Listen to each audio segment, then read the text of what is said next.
Thanks, David, and thank you all for coming. Welcome to this conference, ReMSTEP Sharing Conference. We thought it was very, very important. We're roughly at the halfway point in the project, and I'll say more about that later, that we share and engage with the profession as widely as possible.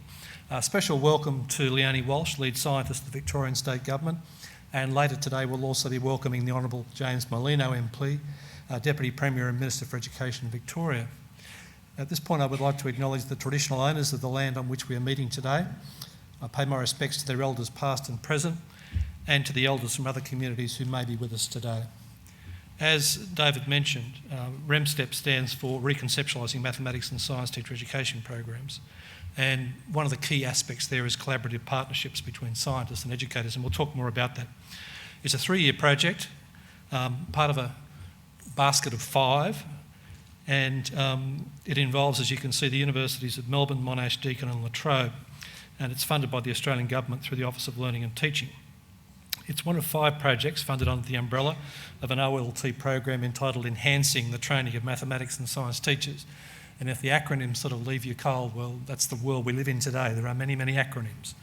But that involves universities from across Australia. Now, the ETMST program is an initiative of Professor Ian Chubb, who's Australia's Chief Scientist, and he's been quite vocal for quite a number of years on the need, in particular, for teacher education in universities to involve closer collaboration, in his case in particular, between science and maths, academics, researchers, research centres, and people preparing maths and science teachers in faculties of education.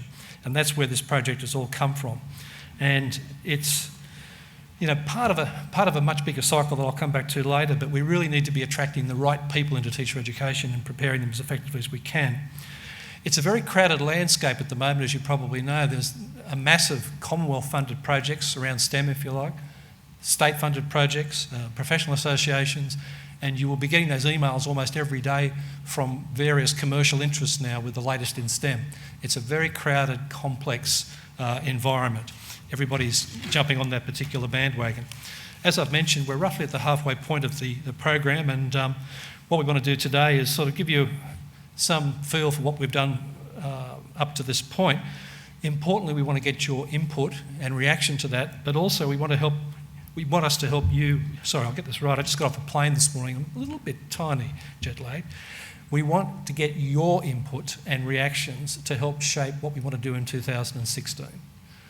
So it's not fixed in stone by any means. We're also interested in hearing from people who might like to get involved in various ways once you hear what people have been doing. So that's all open. One of the key principles that we've been operating on right from the start with ReMSTEP is everything we do is open access.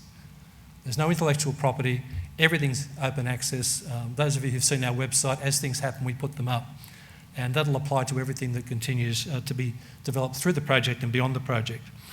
So as I said, we want to get you here today to get your input and advice, and there'll be opportunities for that. We are very pleased to see you all here today, because one of the key things is sustainability.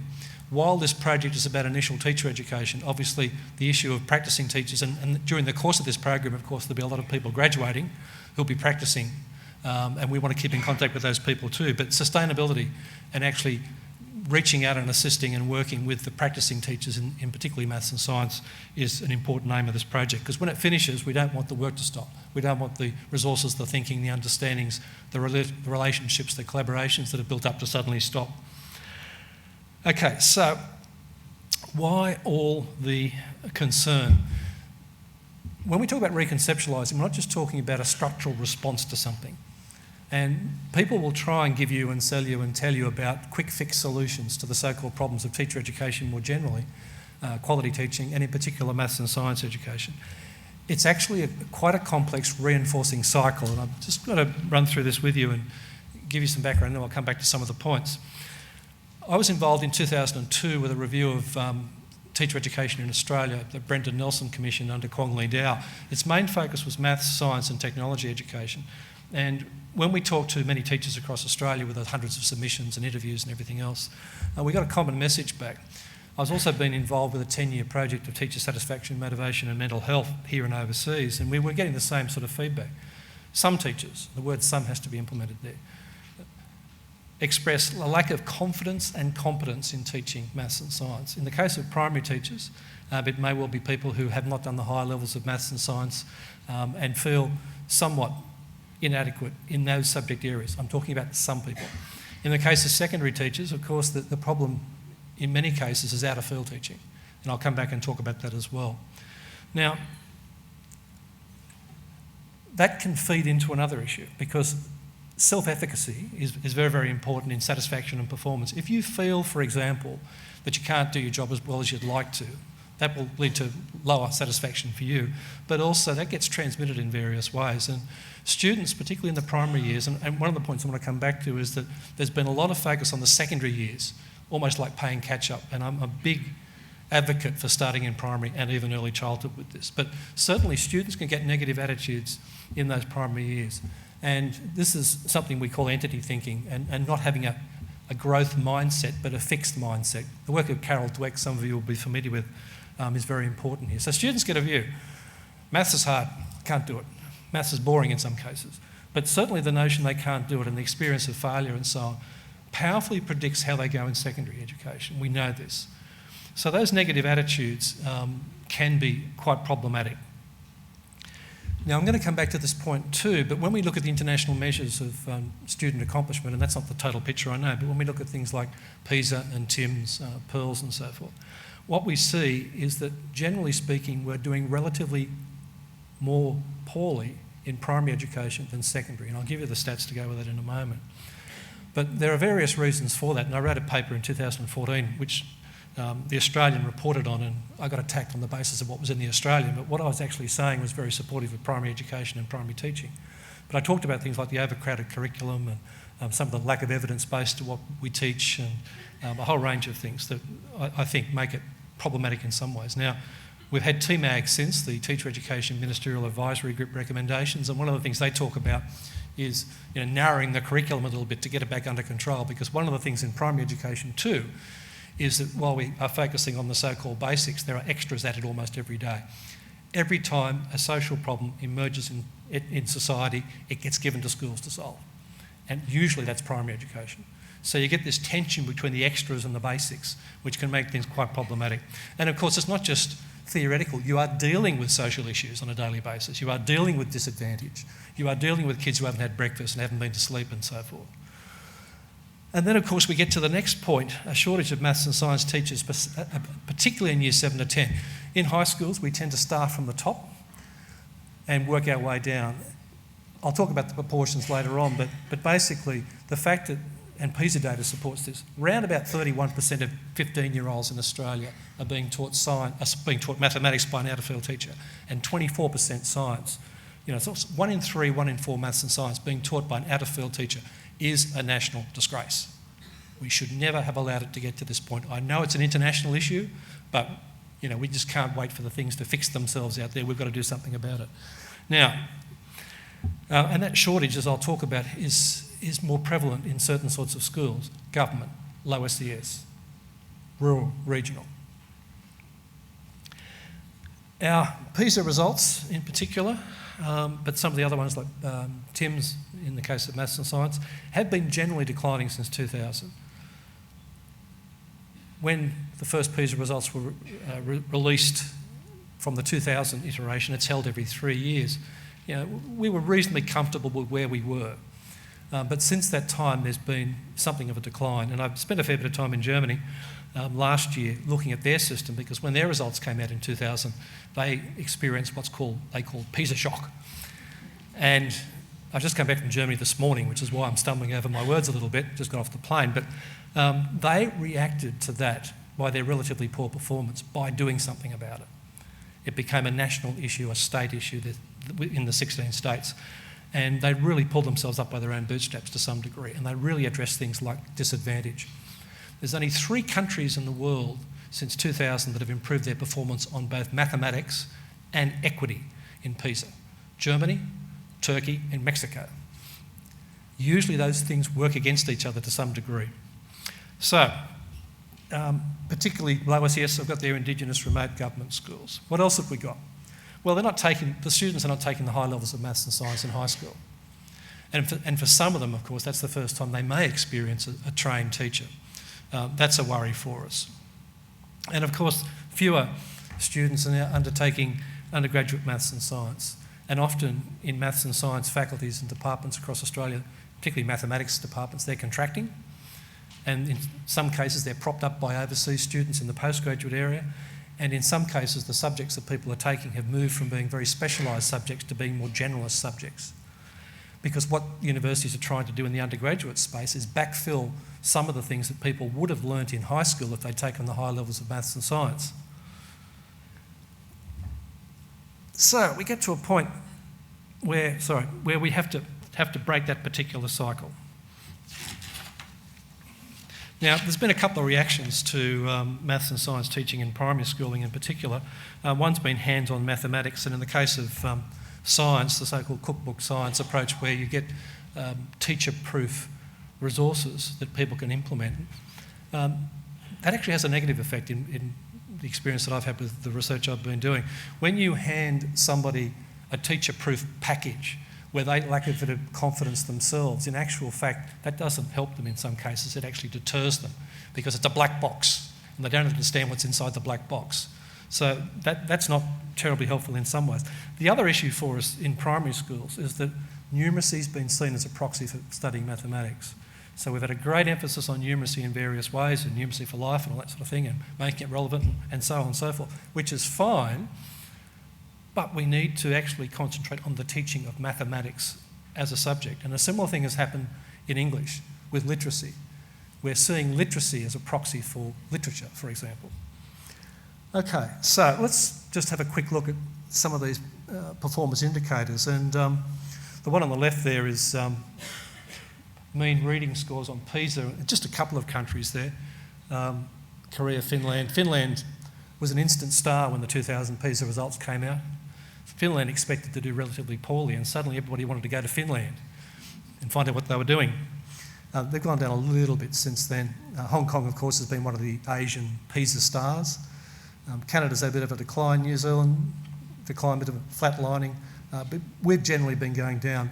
The figure 2 there shows the percentile bands, though, and you can see that the 95th percentile in Australia has been going down, a little bit of a kick up in 2009.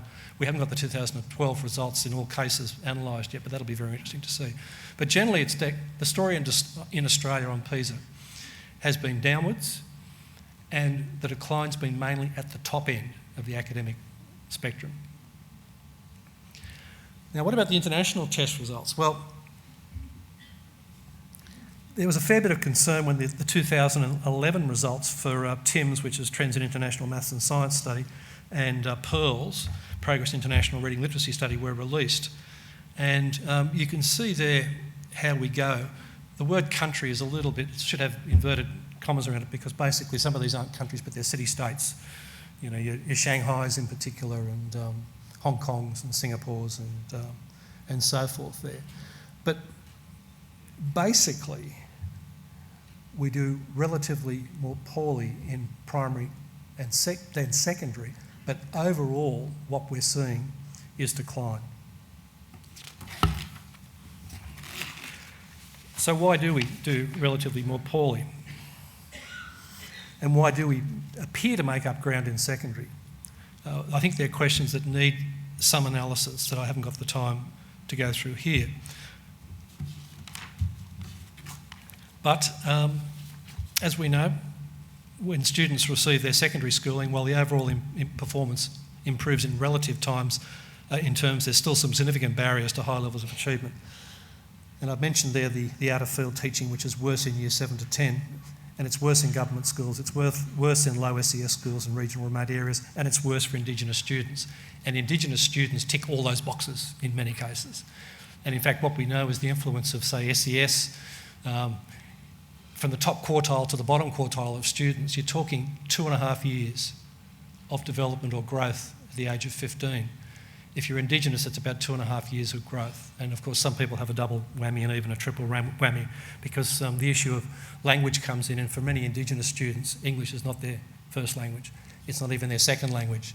It may be their third language in some cases there. So because of that sort of situation, I don't think it's any great wonder that so many students are failing to take the higher levels of maths and science in secondary education. And there's a declining number of people taking undergraduate maths and science subjects. Now, some systems in Australia have attempted to fill the need for maths and science teachers through attracting teachers from overseas, but we're drawing upon a dwindling pool there. And there's a slight ethical issue there of taking people from countries where they might be needed more than they are here. But it's really something of a stopgap measure. There have been various simplistic solutions suggested to the issue of the shortage and to some of the perceived deficiencies of the teaching of maths and science, but these tend to focus on secondary education. And you're playing catch-up there, and in many cases that's a case of too little too late. And if those attitudes that were negative about performance and the actual performance itself were there in primary, then it makes it very, very difficult to build upon that. There have been various short-term programs to give teachers additional science and maths content and pedagogy, but we need new breakthroughs. That's just sort of topping up, and you're dealing with the people you've already got. Try this quick quiz, this test. Mention mathematics to a group of primary age students or secondary age students, and often the responses are grown because of those negative experiences they've had earlier. So it's not just a matter of more content or pedagogy, the old paradigms, but a matter of changing ways of thinking and doing about maths and science. We need scientists and mathematicians who can teach their disciplines. Paul Ayres and Wayne Sawyer and I did a study of successful Year 11 and 12 teaching in New South Wales government schools a few years ago. And one of the things we found from people who were extremely successful based upon a number of measures was that they didn't just see themselves as someone who taught mathematics. They weren't a mathematics teacher. They were a mathematician who taught maths, or a scientist who taught science, or a visual artist who taught visual arts, or someone involved in drama who taught drama, and so on it went. So these people were active practitioners of their discipline. It makes a difference because what it does, of course, is it transmits passion, current learning, understanding to students, and students really respond to that. I think one of the mistakes we've made is in attempting to get students engaged and interested in subjects, often we dumb down.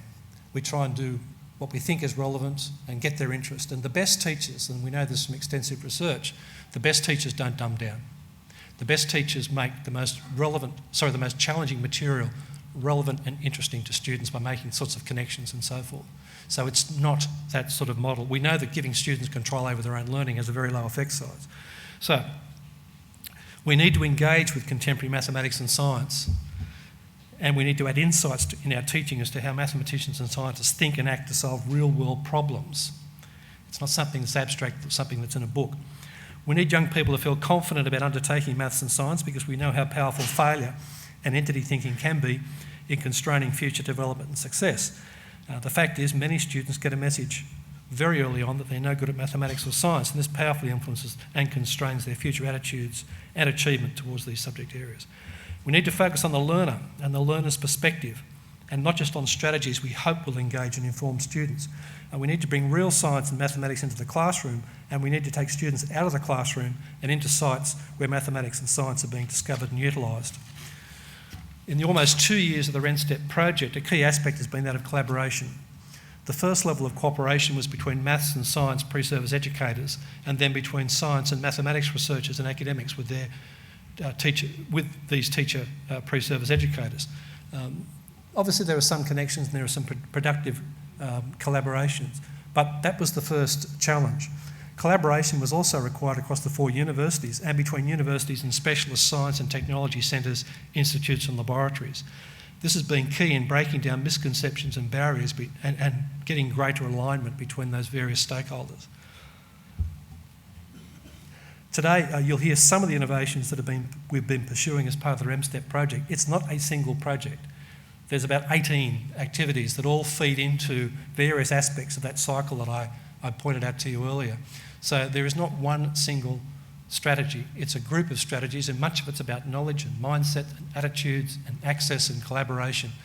It's quite a complex situation. In the project, we are seeking new ways of thinking, knowing and doing that will enrich and energise the teaching of maths and science in both primary and secondary schools. We're also conscious of those large numbers of practising teachers out there who need further development. We know that teachers' professional development has one of the largest effect sizes on student learning, and teacher development needs to be ongoing.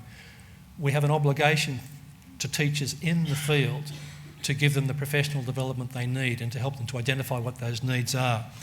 Other professions do it better. As I've mentioned, any knowledge or resources that we develop will be free and open to all, and we would certainly encourage you to access them. Likewise, we seek your feedback and input to the sorts of things that we're attempting to do and what we might do in the future. But to return to my earlier point, there's a very significant cycle that needs to be broken if we are to cause a significant uptake in both engagement and achievement in the areas of maths and science. Make no mistake, this is a significant national and international issue that requires addressing right now, and today is part of that process. My thanks to all those involved with ReMSTEP and for the planning and presentation of today's program. Special thanks and welcome to members of our external reference group. We all hope that today will be productive, thought-provoking and valuable as it leads us to the next phases of the project. Thank you.